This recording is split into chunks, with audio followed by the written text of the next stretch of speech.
வாழ்க வையகம், வாழ்க வையகம், வாழ்க வளமுடன். குரு வாழ்க, குருவே துணை. சிந்தனையை உடல்நலத்தை சீரமைத்து உய்வித்த குருவே வாழ்க. இன்று எளிமைங்கிற தலைப்பில் நாளொரு நற்சிந்தனை பார்க்கலாம். அதாவது, கர்மமே கண்ணாயினார் என்ற தொடருக்கு உரிமையாளர் கர்ம வீரர் காமராசர்.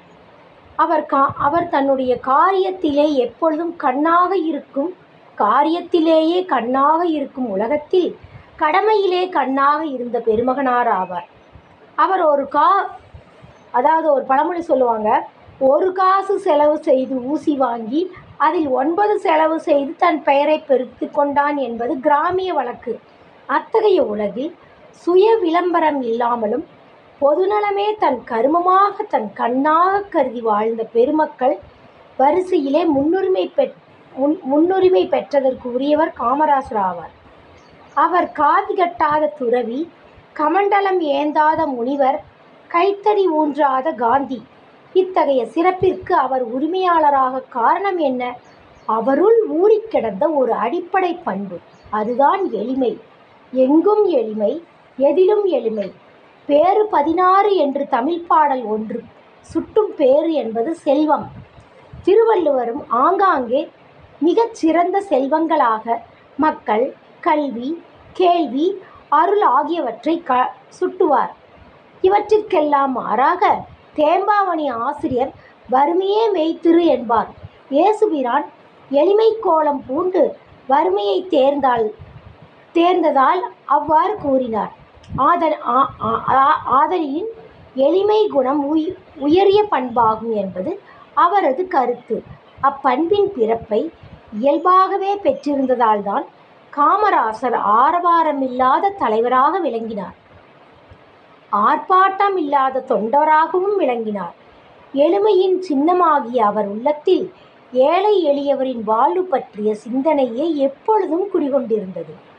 மேல் நாட்டு மக்களும் நகர்ப்புற மக்களும் பெற்றிருந்த கல்வி சாலை வசதிகள் குக்கிராமங்களுக்கும் கொண்டு செல்ல முன்னோடியாய் திகழ்ந்தார். கிராம மக்களுக்கு கல்வி கண்ணை திறந்த மூலவரானார். கட்சியின் தலைவராயினும் காட்சிக்கு எளியவரானார்.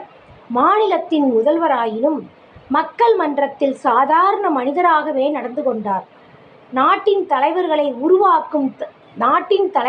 உருவாக்கும் தலைவராக தாம் உயர்ந்த போதிலும் எளிமை கோலத்தையே நடைமுறைப்படுத்தினார். மக்கள் அவரை சொந்தமாக்கி கொண்டார்களே தவிர அவர் எதனையும் தமக்கு சொந்தமாக்கி கொள்ளவில்லை. அவருடைய நினைவாக அந்த எளிமை பண்பை நாம் அனைவரும் மேற்கொள்ள வேண்டும். எளிமை பண்பு மற்றவரின் ஏழ்மை சுமையை இறக்கி வைக்க முடியாமல் போகலாம், ஆனால் இதயச் சுமைக்கு ஆறுதலாக அமையும் அல்லவா? சமுதாய சிக்கலை தீர்ப்பதற்கு துணை நிற்காமல் போகலாம், ஆனால் சாதாரண மனிதனின் குமரலுக்கு அது ஒரு சாந்தத்தை கொடுக்கும் அல்லவா? எளிமை என்பது எளியோருக்கு இயல்பிலேயே அமையும்.